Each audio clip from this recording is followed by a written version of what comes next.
The silver tiger king episode 39 की शुरुआत होती है तो silver tiger king demon holy city में घूम रहा होता है। तभी वह देखता है कि एक आदमी दूसरे को बताता है कि जल्दी चलो क्योंकि डेमन ड्यूक बनने की फाइट शुरू हो चुकी है। वह आदमी कहता है कि मैंने सुना है कि इस फाइट में यू बुलियंग और यूबू तैंग के अलावा यूबू जू भी भाग लेने वाली है। इस पर एक लड़की कहती है कि यूबू जू तो गोल्डन मार्शल गॉड की सबसे छोटी बेटी है। अब यहाँ यूबू जू जब 7 साल की थी तभी उसे डेमन एंसेस्ट्रल लैंड में प्रैक्टिस के लिए भेज दिया गया। तभी से वो 10 साल तक किसी को नहीं दिखी। अब सिल्वर टाइगर किंग भी वो ड्यूक फाइट देखने के लिए उन लोगों के पीछे जाने लगता है। अब वहाँ पहुँचने पर एक लड़की सभी को बताती है कि ये फाइट किसी के कल्टीवेशन पर डिपेंड नहीं करेगा। वह बताती है यूबू जू यू बुलियंग और यूबू तैंग से 3 साल छोटी है, इसलिए उसे इस फाइट में थोड़ी छूट दी जाएगी। तभी एक चार्ट से यूबू जू की आवाज आती है जिसमें वह कहती है कि ये फाइट हमारी एज देख कर नहीं होगा। वह कहती है कि ये फाइट उसी तरह होगी जैसे सभी लोग करते हैं। यूबू जू उस चार्ट से बाहर आ जाती है जो कि अभी सिर्फ 17 साल की होती है। वह अपने दोनों भाइयों से कहती है कि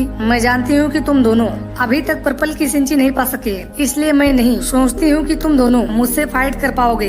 अब अपनी छोटी बहन की ये बातें सुनकर यू बुलियन को गुस्सा आने लगता है। तभी यूबू जू सभी को अपनी पर्पल की सिंची की पावर बाहर निकाल कर दिखा देती है। अब इतनी कम उम्र में पर्पल की सिंची में पहुँचने पर वहाँ खड़े सारे लोग शॉक्ड हो जाते हैं। अब ये देख कर वह पप्पी सिल्वर टाइगर किंग से कहता है कि ये तो बिल्कुल इम्पॉसिबल है कि वो सिर्फ 17 साल की उम्र में पर्पल की सिंची में पहुंच गई है। उधर वो लड़की सभी को बताती है कि यूबू जू ने मार्शल सॉल मिलेनियम रिकॉर्ड तोड़ दिया है जो कि अभी सिर्फ 17 साल की है। वह पप्पी सिल्वर टाइगर किंग को बताता है कि यूबू जू डेमन एंसेस्ट्रल लैंड में जाने के 10 साल बाद दिखी है, जिसमें जरूर कोई न कोई रहस्य है। यूबू जू अब अपने भाई यू बुलियन से कहती है कि अब टाइम आ चुका है कि तुम अपने ड्यूक की गद्दी छोड़कर हट जाओ। इस पर यू बुलियन कहता है कि तुम कौन होती हो जो मैं अपनी ड्यूक पोजीशन छोड़ दूं। इस पर वह लड़की यूबू जू को समझाती है कि तुम अभी अपने भाइयों के बारे में कुछ भी डिसाइड नहीं कर सकती। वह सभी को बताती है कि लोग मेरे बारे में सोच रहे थे कि मैं एक डरपोक लड़की हूँ और वो लोग मुझे जब चाहे तब उठाकर ले जा सकते हैं। वह कहती है लेकिन उन लोगों को ये नहीं पता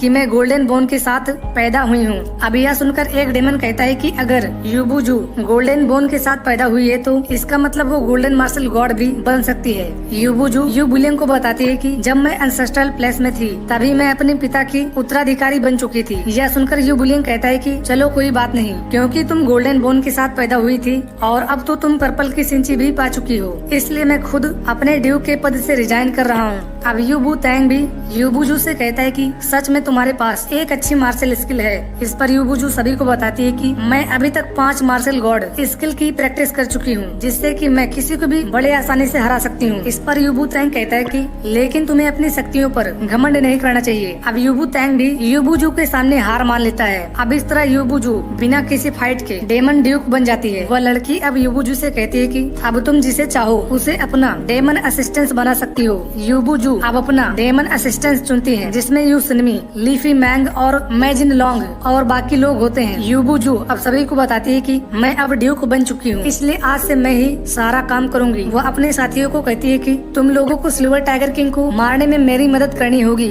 वह कहती है कि मैं सिल्वर टाइगर किंग को अपने हाथों मार के दुनिया में सबसे नंबर 1 बन जाऊंगी। अब यूबू जू की ये बातें सिल्वर टाइगर किंग वहीं खड़े होकर सुन रहा होता है। अब रात हो जाती है जहाँ silver tiger king demon palace के एक रहस्यमय स्थान पर जाता है। वह कहता है कि ये वो स्थान है जहाँ से गोल्डन मार्शल गॉड की सारी डेमन रेसेस निकलती हैं। सिल्वर टाइगर किंग अब धीरे धीरे यू बुलियन के पीछे पीछे जाने लगता है, जहाँ वो देखता है कि यू बुलियन के डेमन सेना के साथ वहाँ सॉन्ग चुआंगसिंग का भाई और उसके फादर होते हैं। तभी सॉन्ग चुआंगसिंग का भाई यू बुलियन से कहता है कि मैं जानता हूँ कि तुम इस समय बहुत मुसीबत में हो, लेकिन मैं इसमें तुम्हारी हेल्प कर सकता हूँ। यू बुलियन उससे पूछता है कि आखिर तुम कहना क्या चाहते हो। इस पर सॉन्ग चुआंगसिंग का भाई उससे कहता है कि हमें सबसे पहले हुआंगजिन एकेडमी को बर्बाद कर देना चाहिए। अब उसकी ये बात सुनकर सिल्वर टाइगर किंग को उस पर बहुत गुस्सा आता है, लेकिन वह इस समय कुछ नहीं कर पाता। वह यू बुलियन को बताता है कि आज सिल्वर टाइगर किंग की वजह से सारे रेस के लोग परेशान हैं। वह बताता है कि ह्यूमन रेस वालों ने सिल्वर टाइगर किंग के प्रोटेक्शन के लिए अपनी सेना भेजी है, इसलिए हमें उसे ढूंढने के बजाय हुआंगजिन एकेडमी को बर्बाद कर देना चाहिए, जिससे कि हम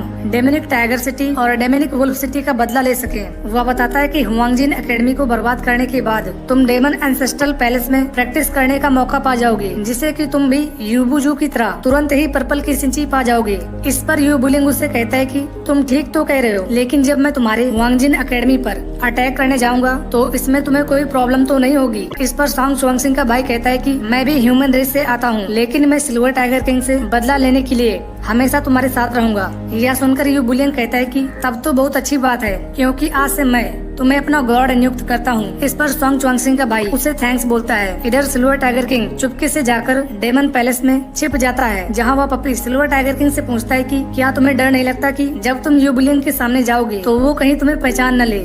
सिल्वर टाइगर किंग उसे बताता है कि यू बुलिंग मुझे जरूर पहचान जाएगा। इस पर वह पपी कहता है कि तो फिर हमें जल्द यहाँ से भाग निकलना चाहिए। वह बताता है कि इस समय यहाँ गोल्डन मार्शल गॉड के अलावा कोई भी डेमन एक्सपर्ट नहीं है। सिल्वर टाइगर किंग अब उस पपी को वहीं सो जाने को कहता है और कहता है कि आज रात मैं यहाँ कुछ करने जा रहा हूँ। इस प्रकार एपिसोड 39 यहीं पर समाप्त हो जाता है।